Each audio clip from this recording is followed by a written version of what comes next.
Sommes-nous seuls dans l'univers?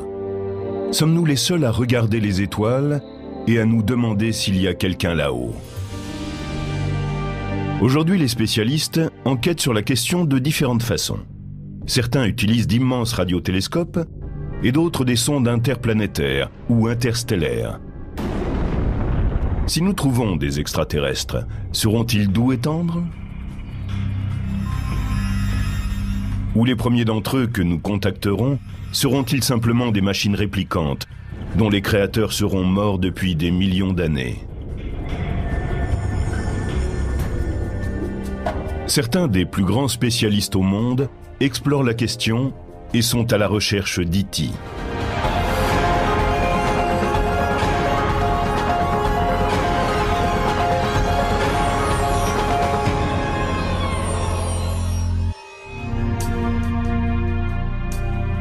Nombreux sont ceux qui sont restés éveillés la nuit et qui, en regardant les étoiles, ont songé à l'existence d'une vie extraterrestre.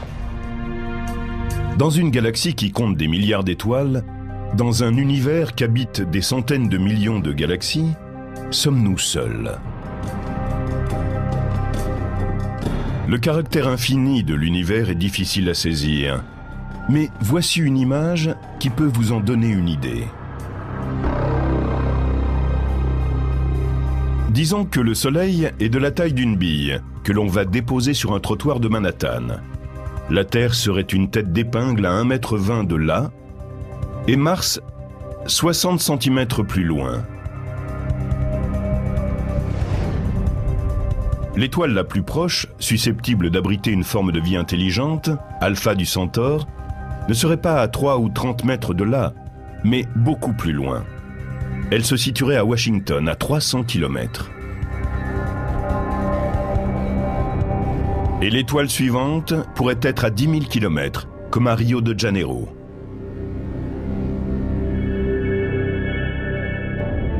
Mais si nous rencontrions par hasard des voyageurs de ces différents points du cosmos, à quoi ressembleraient-ils? Seraient-ils plus ou moins comme nous, ou fondamentalement différents? Pourrait-il être étrange au point de n'avoir rien en commun avec ce que nous connaissons, ce que nous avions imaginé ou même redouté?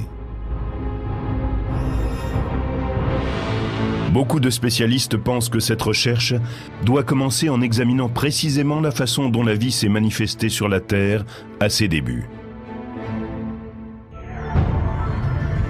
Au début des années 50, deux chimistes de l'Université de Chicago ont émis des hypothèses sur la composition chimique qui a permis l'éclosion de la vie. Le prix Nobel Harold Urey et un chercheur de son laboratoire, Stanley Miller, recréent en laboratoire les conditions de la soupe originelle.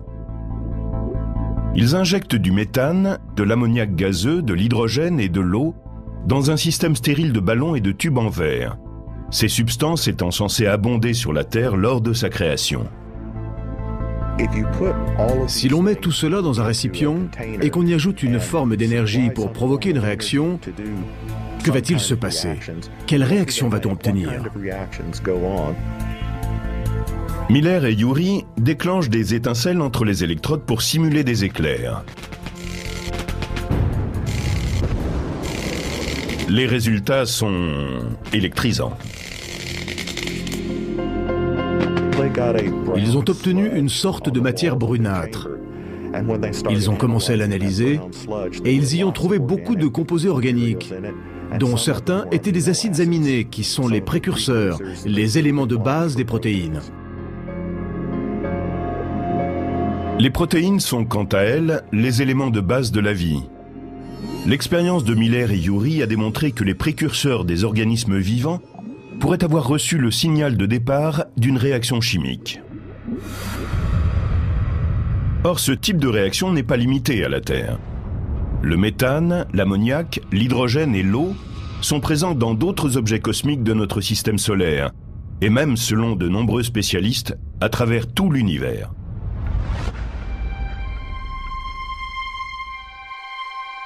L'astronome Carl Sagan, en parlant de cette expérience, a noté qu'aucune autre n'a fait davantage pour convaincre les spécialistes que la vie pourrait prospérer partout dans le cosmos. Mais la présence de l'eau est la clé de l'expérience. Une réaction chimique de ce type ne peut avoir lieu sans elle.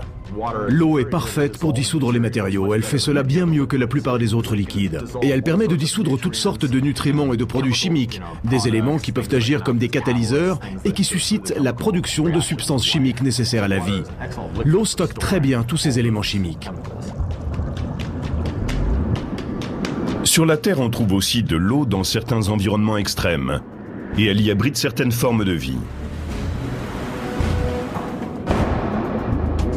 Celle-ci prospère dans les océans à des profondeurs que la lumière du soleil ne peut atteindre, ou encore dans des crevasses rocheuses humides, en dessous de la surface de la Terre. Et même, par exemple, dans un ancien lac californien, dont le taux de salinité excède 10%, ce qui représente 3 fois celui de l'océan.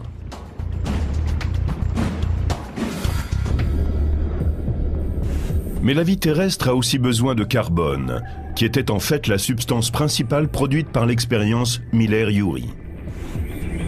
Toutes les formes de vie que nous connaissons sont composées pour une large part de molécules de carbone.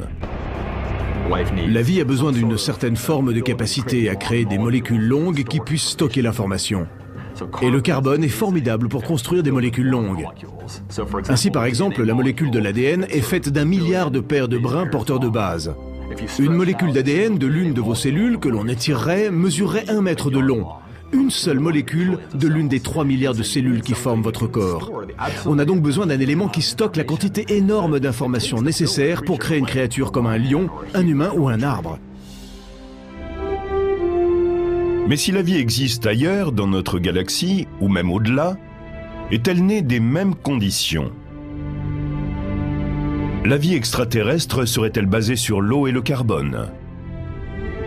Une vie intelligente serait-elle façonnée par l'ADN et les extraterrestres auraient-ils la même apparence que nous ? Peut-être serait-il un peu comme nous, mais ce serait vraiment une pure coïncidence. Prenez un écureuil.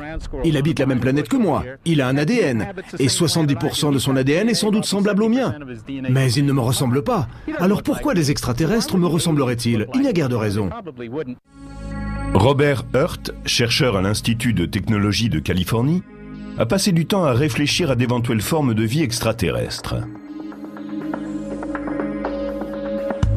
C'est un spécialiste de la visualisation scientifique. Il utilise des données transmises par le télescope de l'espace, Spitzer, pour interpréter les images des objets de l'espace profond et des processus qui s'y déroulent. Par l'imagerie, nous essayons de trouver des moyens visuels pour expliquer des concepts techniques complexes. Nous étudions les planètes qui sont autour d'autres étoiles, la façon dont se forment les étoiles et les nébuleuses, les processus qui se développent dans les galaxies et l'univers lointain, et nous remontons ainsi jusqu'au Big Bang. Robert Hurt a accepté pour nous d'utiliser les données scientifiques que nous avons pour imaginer une forme éventuelle de vie extraterrestre. Il a choisi comme lieu d'expérience Jupiter. C'est un vrai défi étant donné que la planète est en fait une boule de gaz géante. Nous avons ici une planète où il n'y a pour ainsi dire pas de sol. L'atmosphère est essentiellement composée de gaz d'hydrogène et d'hélium, bien qu'elle soit riche en composés organiques.